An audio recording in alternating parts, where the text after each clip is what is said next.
So hello everyone, welcome back to another video. তো আজ কথা বলবো একটা বিষয় নিয়ে। তো গতকালকেই জিতের জন্মদিন ছিল, সেই কারণবশত আমরা সকলেই এইটা আশা রাখছিলাম যে জিতের এন্ড থেকে একটা কিছু আপডেট বা কিছু আমরা খুঁজে পাবো, কিন্তু কিছুই আপডেট আসেনি আর কি।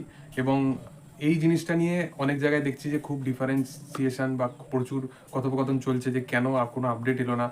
তার আপকামিং দিনে এত ভালো ভালো ছবির সাথে লাইন আপ আছে, এত ভালো ভালো ছবি বা এত ভালো ভালো প্রজেক্ট আছে, তো সেই কারণবশত কেন আপডেট এলো না।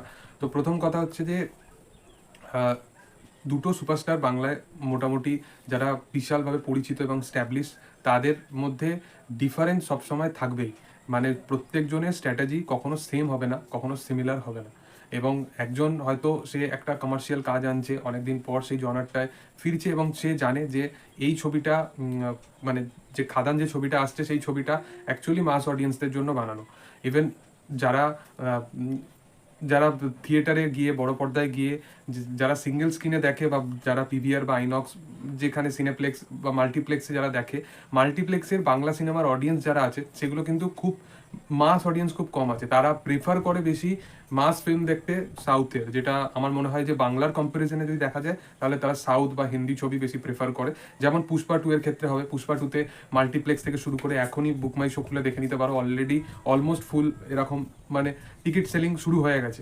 তো সেই জিনিসটা কিন্তু খাদানের ক্ষেত্রে মাল্টিপ্লেক্স অডিয়েন্স সেই জিনিসটা কতটা প্রেফারেবল সেটা বোঝা মুশকিল। তো সেই কারণবশত তার যে প্রথম যেটা প্রায়োরিটি রাখা উচিত, যে যে জনারের মানুষেরা এতদিন ধরে এই সিনেমাগুলোকে ভালোবাসা দিয়ে এসছে, অ্যাটলিস্ট তাদের কাছে পৌঁছানো। এবং এই যে বেঙ্গলে ট্যুর করছে সে, তো সেই কারণবশত সে তার যে স্ট্র্যাটেজিটা সেটা মাস অডিয়েন্স যাতে সিঙ্গেল স্ক্রিনে আসে বা বড় পর্দায় আসে, এসে ছবিটা দেখে অ্যাটলিস্ট। এবং আমি একটাই বলেছিলাম যে একটা সিনেমা দিয়ে অবশ্যই সিনারিও চেঞ্জ না হলেও খাদান এরকম একটা ছবি হতে পারে যেটা যদি ভালো বিজনেস করে তাহলে আগামী দিনে কিন্তু অনেকগুলো কমার্শিয়াল কাজ আসার জন্য কিন্তু তারা ভরসাটা পাবে এবং অনেক প্রডিউসাররাও সেই ভরসাটা দেখাতে পারবে আগামী দিনে।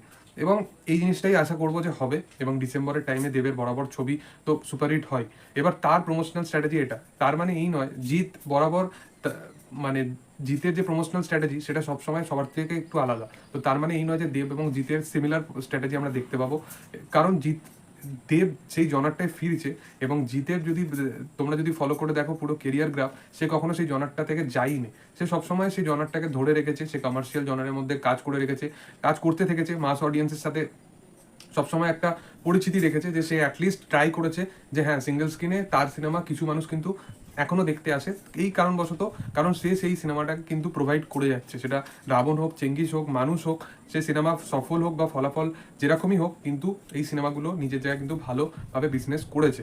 এবং আগামী দিনে যদি বুমেরাং দেখো, বুমেরাংও কিন্তু একটা এমন অডিয়েন্স আছে যেটা কিন্তু এমনভাবে দেখানো হয়েছে, একটা সাইফাই জনরা যেটা বাংলার বুকে করা কিন্তু সম্ভব নয়, তারপরেও সে করে দেখিয়ে দিয়েছে।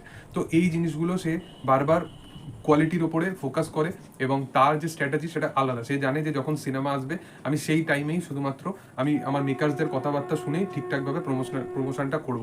তো সবার যে থিঙ্কিং সেটা সিমিলার হবে সেটা আমার মনে হয় না যে ঠিক। তো জিতের প্রমোশন স্ট্র্যাটেজিটা ভুল ছিল, দেবের প্রমোশন স্ট্র্যাটেজি এত ভালো, তো তার কিছু শেখা উচিত। এই জিনিসগুলো নিয়ে আমার মনে হয় যে কথা বলাটা ঠিক হবে না, কারণ কালকে তার বাড়ির বাইরে যে মানুষগুলো ছিল, তো সেগুলো দেখে বোঝা যায় যে তার তার যে সিনেমা চলছে কি চলছে না সেটা ফারাক পড়ুক না পড়ুক কিছু মানুষের জন্য, কিন্তু স্টারডাম কি জিনিস সেটা কিন্তু বাংলার বুকে দেখিয়ে দিয়েছে জিৎ।